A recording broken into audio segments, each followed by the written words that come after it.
அப்போஸ்தலனாகிய பவுல் கொரிந்தியருக்கு எழுதின முதலாம் நிருபம் அதிகாரம் 1.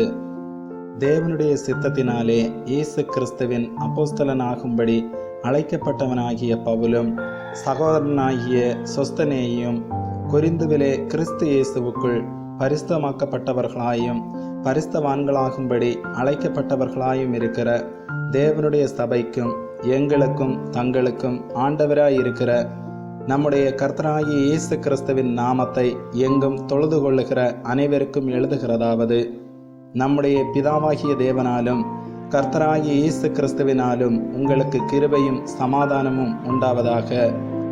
கிறிஸ்துவை பற்றிய சாட்சி உங்களுக்குள்ளே ஸ்திரப்படுத்தப்பட்டபடியே நீங்கள் இயேசு கிறிஸ்துவுக்குள்ளாய் எல்லா உபதேசத்திலும் எல்லா அறிவிலும் மற்றெல்லாவற்றிலும் சம்பூரணமுள்ளவர்களாக்கப்பட்டிருக்கிறபடியால் அவர் மூலமாய் உங்களுக்கு அளிக்கப்பட்ட தேவ கிருபைக்காக நான் உங்களை குறித்து எப்பொழுதும் என் தேவனை ஸ்தோத்தரிக்கிறேன். அப்படியே நீங்கள் யாதொரு வரத்திலும் குறைவில்லாதவர்களாய் நம்முடைய கர்த்தராகிய இயேசு கிறிஸ்து வெளிப்படுவதற்கு காத்திருக்கிறீர்கள். நம்முடைய கர்த்தராகிய இயேசு கிறிஸ்துவின் நாளிலே நீங்கள் குற்றம் சாட்டப்படாதவர்களாய் இருக்கும்படி முடிவு பரியந்தம் அவர் உங்களை ஸ்திரப்படுத்துவார்.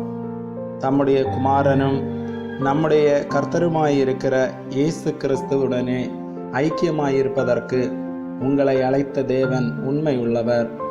சகோதரரே, நீங்கள் எல்லோரும் ஒரே காரியத்தை பேசவும் பிரிவினைகளில்லாமல் ஏக மனதும் ஏக யோசனையும் உள்ளவர்களாய் சீர்பொருந்தி இருக்கவும் வேண்டுமென்று நம்முடைய கர்த்தராகிய இயேசு கிறிஸ்துவின் நாமத்தினாலே உங்களுக்கு புத்தி சொல்லுகிறேன்.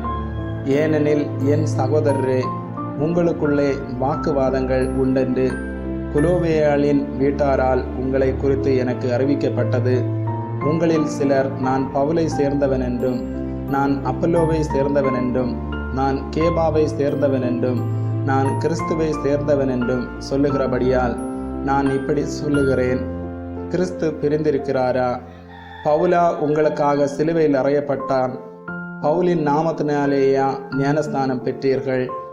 என் நாமத்தினாலே ஞானஸ்நானம் கொடுத்தேன் என்று ஒருவனும் சொல்லாதபடிக்கு நான் கிறிஸ்துவுக்கும் காயுவுக்குமே என்று உங்களில் வேறொருவனுக்கும் ஞானஸ்நானம் கொடுக்கவில்லை. இதற்காக தேவனை ஸ்தோத்தரிக்கிறேன். ஸ்தேவானுடைய வீட்டாருக்கும் நான் ஞானஸ்நானம் கொடுத்ததுண்டு. இதுவும் அல்லாமல் இன்னும் யாருக்காவது நான் ஞானஸ்நானம் கொடுத்தேனோ இல்லையோ அறியேன். ஞானஸ்நானத்தை கொடுக்கும்படி கிறிஸ்து என்னை அனுப்பவில்லை, சுவிசேஷத்தை பிரசங்கிக்கவே அனுப்பினார். கிறிஸ்துவின் சிலுவை வீணாய் போகாதபடிக்கு சாதுரிய ஞானமில்லாமல் பிரசங்கிக்கவே அனுப்பினார். சிலுவையை பற்றிய உபதேசம் கெட்டு போகிறவர்களுக்கு பைத்தியமாயிருக்கிறது, ரட்சிக்கப்படுகிற நமக்கோ அது தேவ பலனாயிருக்கிறது.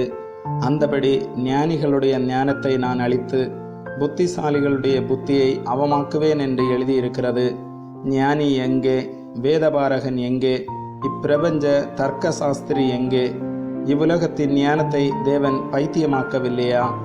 எப்படியெனில் தேவ ஞானத்துக்கேற்றபடி உலகமானது சுய ஞானத்தினாலே தேவனை அறியாதிருக்கையில் பைத்தியமாக தோன்றுகிற பிரசங்கத்தினாலே விசுவாசிகளை ரட்சிக்க தேவனுக்கு பிரியமாயிற்று. யூதர்கள் அடையாளத்தை கேட்கிறார்கள், கிரேக்கர்கள் ஞானத்தை தேடுகிறார்கள். நாங்களோ சிலுவையில் அறையப்பட்ட கிறிஸ்துவை பிரசங்கிக்கிறோம். அவர் யூதருக்கு இடரலாயும் கிரேக்கருக்கு பைத்தியமாயும் இருக்கிறார்.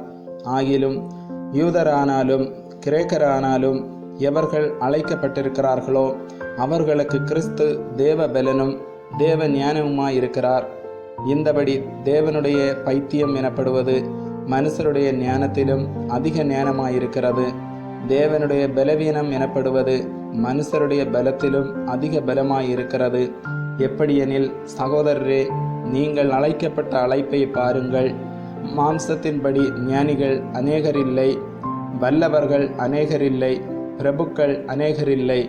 ஞானிகளை வெட்கப்படுத்தும்படி தேவன் உலகத்தில் பைத்தியமானவைகளை தெரிந்து கொண்டார். பலமுள்ளவைகளை வெட்கப்படுத்தும்படி தேவன் உலகத்தில் பலவீனமானவைகளை தெரிந்து கொண்டார். உள்ளவைகளை அவமாக்கும்படி உலகத்தின் இழிவானவைகளையும் அற்பமாய் எண்ணப்பட்டவைகளையும் இல்லாதவைகளையும் தேவன் தெரிந்து கொண்டார்.